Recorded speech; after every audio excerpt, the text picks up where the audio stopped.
Neighbor thinks she owns the building, then breaks into my apartment. I moved into a small downtown apartment after college.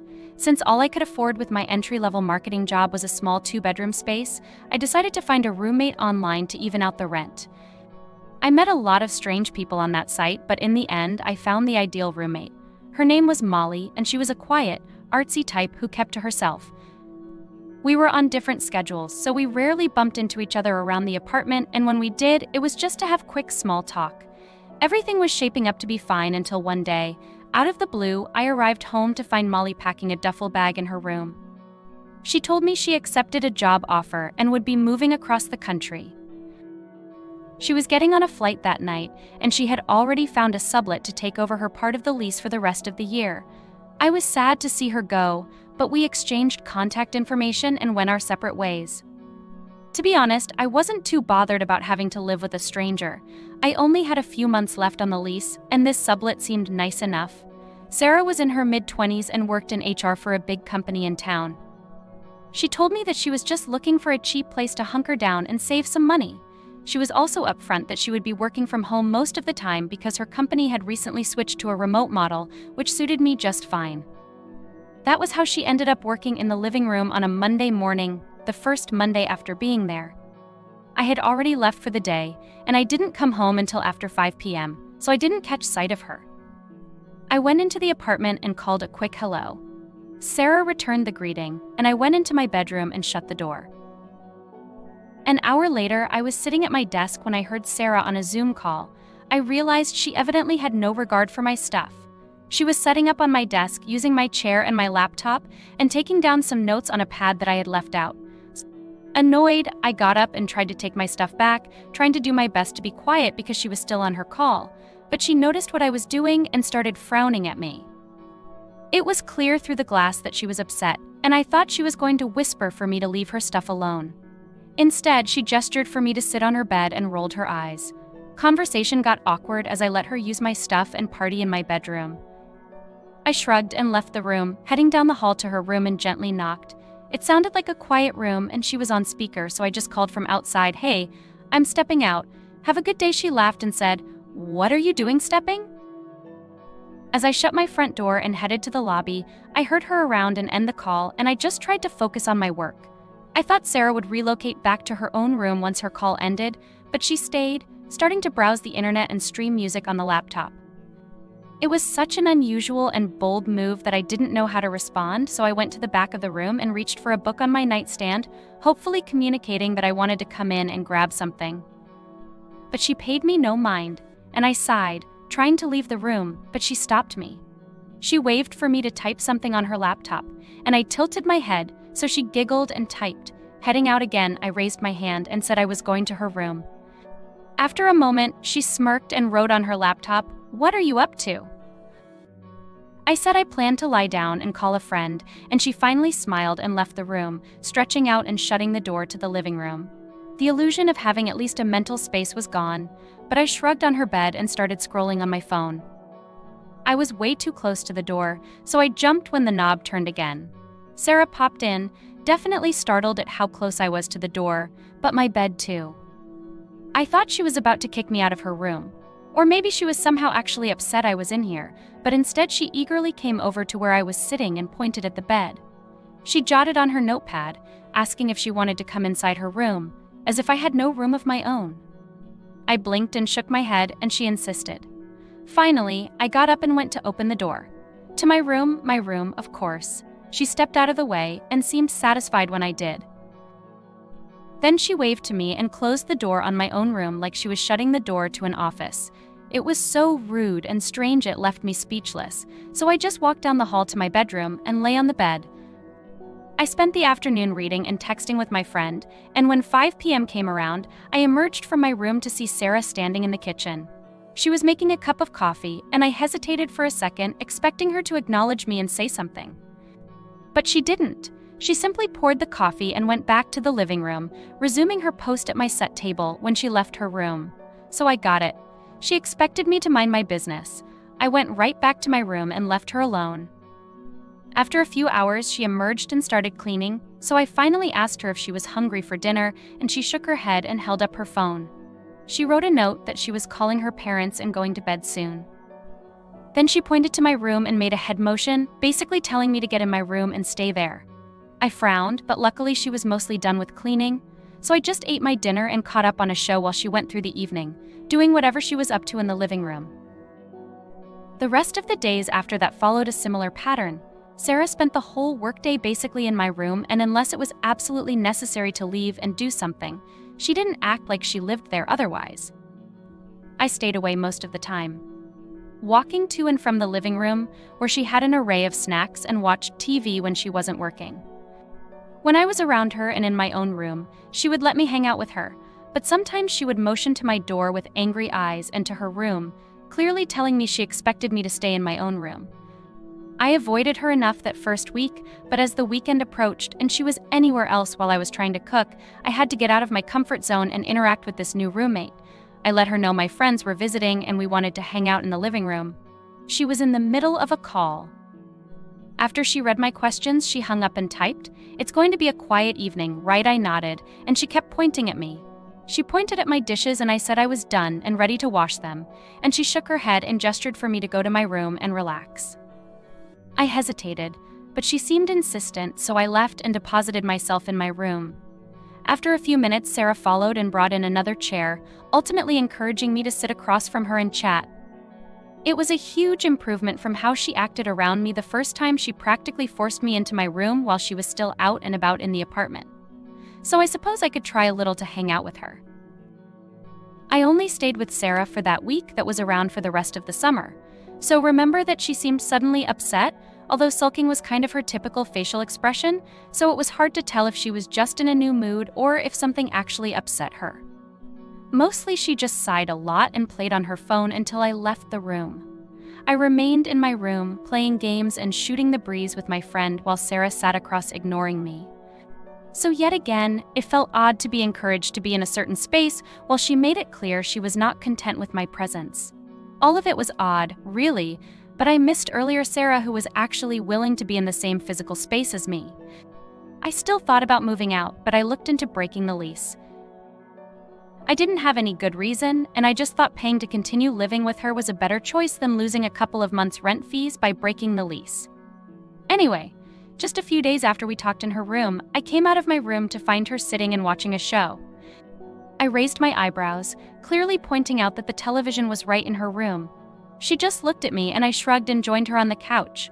It wasn't something I was into, but I passed the time on my phone and watched episodes come and go. It felt nice to actually hang out. I was about to say that she had my full attention, being super petty back, but that was true. She did have my full attention, if only because she was beckoning me with flock of hands and over-exaggerated facial expressions to bring her empty cup to the kitchen and then to look at the chicken breast in the freezer before nodding at the other stuff, asking me to cook. Signed and pieced together what again filled in for "okay, you want me to cook?" She seemed to relax a little and got right off the couch, and I struggled to find something good to fix while she took my spot on the couch. I just tried to block her out. The strange dynamic with Sarah continued all summer. We only spoke or hung out on her terms of my doing everything to stay out of her way as much as possible. I had plenty of times to conceive it with myself that I was going to move out once our lease was up, no matter what was going on, just to get away from the situation. It was like living with a particularly fussy and ungrateful ghost who somehow moved stuff around even without physically interacting with stuff. Otherwise, I just kept to myself as much as I could and hoped it was enough to keep Sarah satisfied, or at least not actively annoyed with me. One day, after I got off of work to head to my friends for a weekend trip, I knocked on Sarah's room as I left, but she didn't respond, so I decided it was pointless to let her know where I was going this time. After I knocked, I shut the front door as best I could and stepped outside, ready to have a good time. It was only once I was on the other side of town and we were working out what we were doing that I realized I had left the bag with my toothbrush and medications right on the bathroom floor. It had been such a jigsaw Space Invaders to actually get out of the apartment that I somehow overlooked the little things and ended up without my essentials. I texted Sarah to ask her if she could mail it to me once she was done with.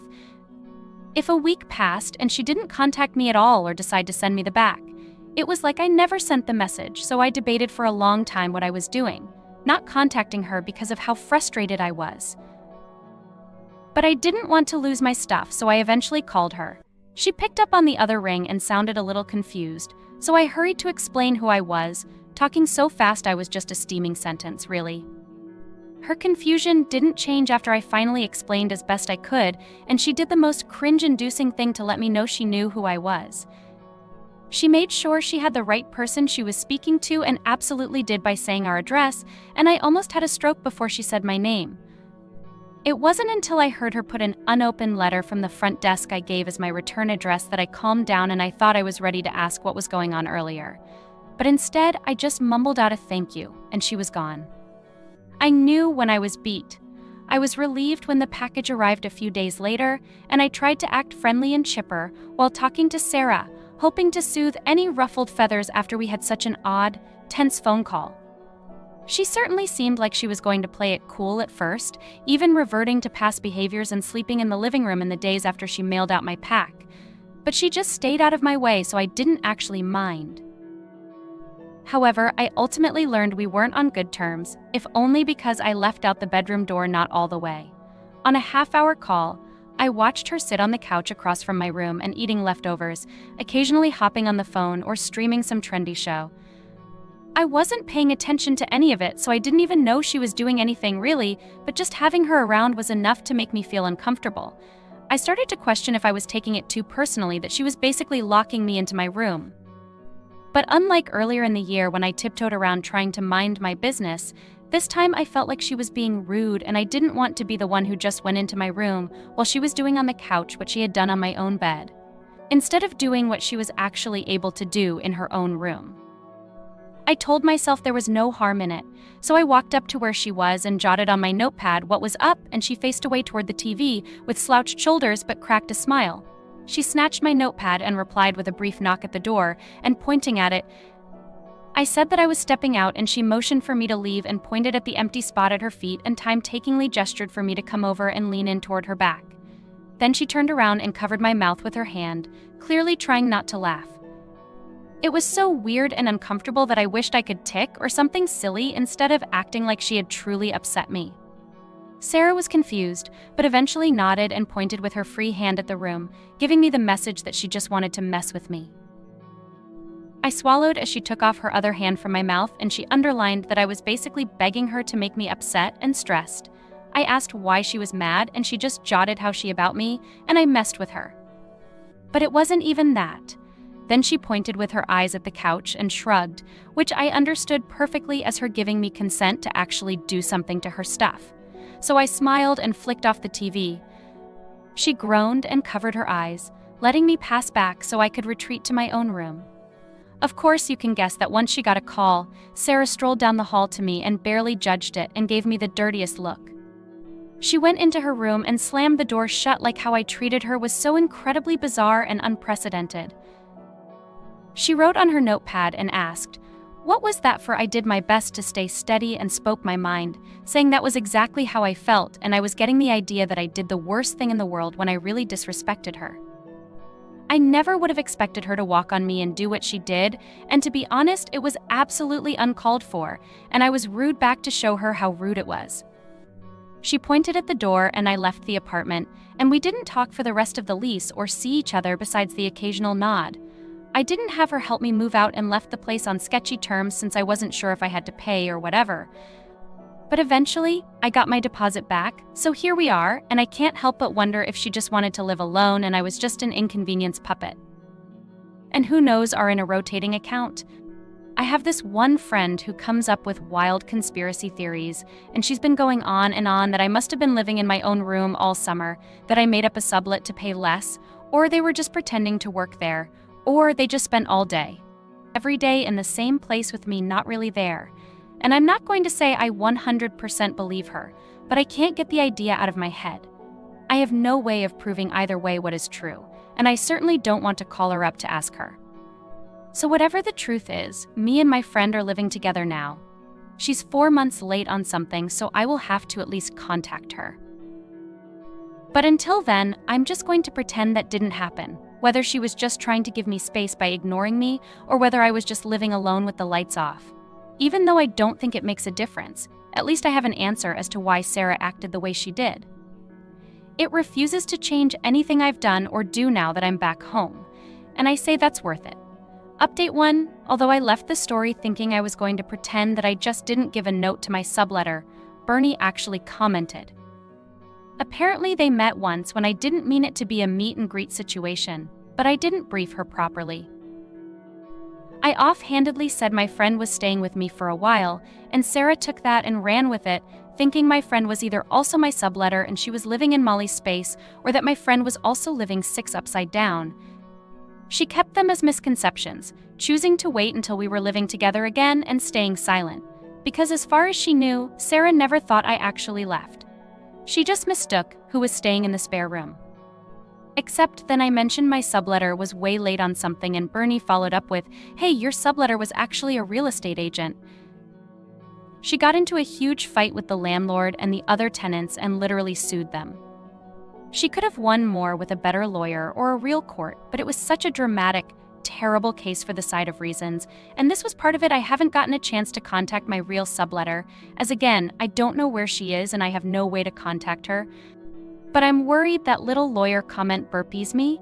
Sarah's actual complaint was for harassment for extreme invasion of her privacy, and even though I can most likely prove Sarah was never in my room, I definitely won't be able to live down that burpee.